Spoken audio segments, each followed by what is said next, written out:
Thank you, Chair.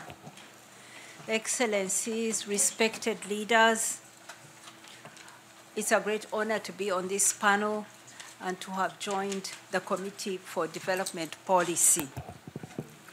The Second World War killed 85 million people.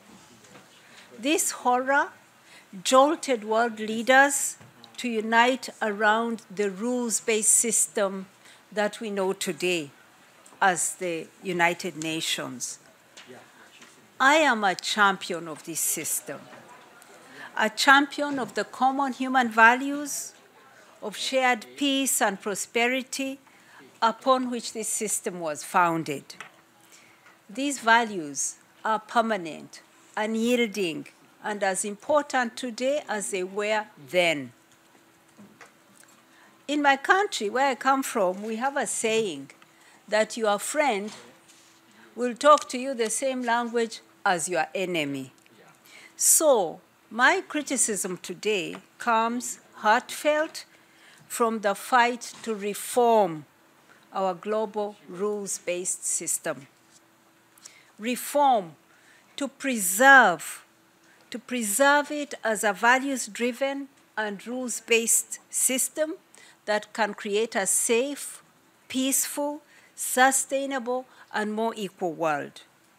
Reform to defend it from corruption, from atrophy, from collapse. Because we are making it very easy for people who would exploit it, who would destroy it. We are making it easy for them. We are making it easy because of our own complacency, political complacency. We must change. We must change or we will be torn apart as we are already being torn apart between rich and poor, and ultimately we will be burnt apart. 75 years ago, the engine of war tore us apart. Today, and we acted. Today, we are being torn apart by the engine of our own political economy. The economic system that we have created is actually a law of the jungle. It is survival of the greediest. That's the rule of the global economy. It has created two twin crises, unprecedented, and they threaten human development and even our very existence. The two are extreme economic inequality, and we like to say climate change, but I say climate breakdown. Symptoms, they are both symptoms of a broken economy, and they are the defining challenges of our time. Our climate is changing before our eyes, faster and more dangerously than we ever feared, and we are looking back at it helplessly. The poorest half of humanity is responsible for less than 10% of the greenhouse gases that are causing climate change. Yet they are the ones suffering the most from the disasters. They simply can't afford to be resilient any longer. And the international consensus to tackle this problem is also torn apart. Even the most powerful leaders who should be defending it, such as President Trump and President Bolsonaro, are against it, undermining that consensus, weak consensus. Our world is horribly, inexcusably unequal, and it's getting more so. Every year, Oxfam collects this data and puts it there on the table for everyone to see, the widening gap between rich and poor. Last year, the billionaires in this world got richer by $2.5 billion every single day.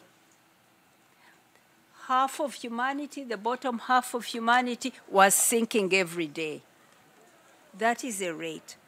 So the burden of poverty and inequality and injustice, this widening gap between rich and poor, is actually borne more heavily by women. And I could add young people. Again, that's half the world's population. So we must recommit to a stronger, reformed system of cooperation among nations to solve this problem of widening inequality and to reverse the breakdown of our climate, because we simply cannot wait. This must be much more than just a deal between governments. We've left it to governments. But it must be a platform to build momentum across a changed global economy. The global economy must change.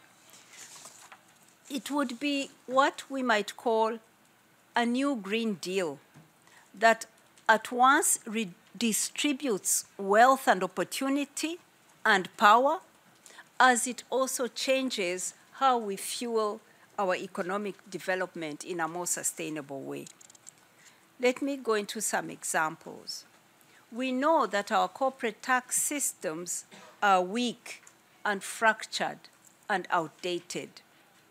They have enabled survival of the greediest in a very literal way, because we see and we cry about tax havens that hide away the profits made in our countries. And yet we also know that $175 billion is lost through tax dodging to developing countries every year. This is a figure from UNCTAD. We know this, but we are looking helplessly. So let's fix it. Let's have a global tax authority that regulates globalized corporations and the money flows. Let's make tax havens criminal. Why should this be beyond us? Why should it even be a debate that tax havens stashing away money untaxed is criminal? It shouldn't be.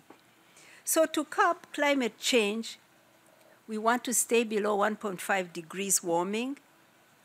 Why can't we fix this by ending our addiction to coal, to oil and gas?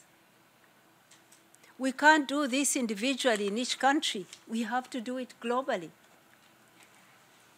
So why can't we stop lending, subsidizing, guaranteeing the fossil industry and invest this money, it's our money, into renewables? A Green New Deal among nations can give the market the signal it needs to move in that direction. You know, emerging economies are struggling for a better seat at the table in this global system. And some of them are now willing to tear up the rules book. And who can blame them? They don't have a seat at the table. Some governments are rule givers, some governments are rule takers. How fair is that? So this year, I was privileged to be involved in what is now called the Climate Vulnerable Forum. This is a group of countries who are not asking for handouts, but who are taking matters into their own hands. They are southern leaders mostly, and they are saying our existence is under threat. We need to do something ourselves to survive. We need to support such southern leadership. Leadership that's frustrated, tired, and lost confidence in this system, but trying to organize to lead. Women were critical in getting this Paris Agreement. I was watching from Copenhagen, the crisis in Copenhagen, to the breakthrough in Cancun. I saw women like Patricia Espinosa, Mary Robinson, Christiana Figueres leading strong. And on the ground, women lead. In my community, where I come from in Uganda, It is women solving the water problem, the harvesting, the changing climate. Women are leading. In Davos this year, I met there a young girl, 16-year-old, called Greta Thunberg. I don't know whether I've said her name right. I want to end with a quote from her. She said, this is a 16-year-old, "You only talk about moving forward with the same bad ideas that got us into this mess. Even when the only sensible thing to do is pull the emergency brake. You're not mature enough to tell it like it is. Even that burden you leave to us children." Let's listen to her. Let's act upon what she says. She's leading children to walk out of school because they say we have failed them, we adults. This is the kind of clarity of purpose that we need in our system. So let the Green New Deal reward new employee-owned cooperatives, different business models, not this one, which damages the environment and cheats ordinary people. Let the New Deal reward those that refuse to exploit their workers, that regulate pay ratios between the top and the bottom, that are not driven solely by shareholder dividends. Let's shift the business model. We must tackle extreme inequality across income, across wealth, across gender, across race, across ethnicity, and make the basis for a genuine planetary stewardship. These are the two blind spots of multilateralism 1.0, inequality and climate safety. So the nationalists, the populists, the neoliberals all have one thing in common. They want to take us back. They want to turn us back to that system where just a few states rule the world. We won't accept that. And those few states are ruled by men. We will not accept that. They want to turn us back to discriminations based on gender, on race, on religion, on class, framed as the order of the day and maintained by force. We can't accept that. They want to take us back to a time when climate change didn't exist and inequality didn't matter. We can't go back. Thank you.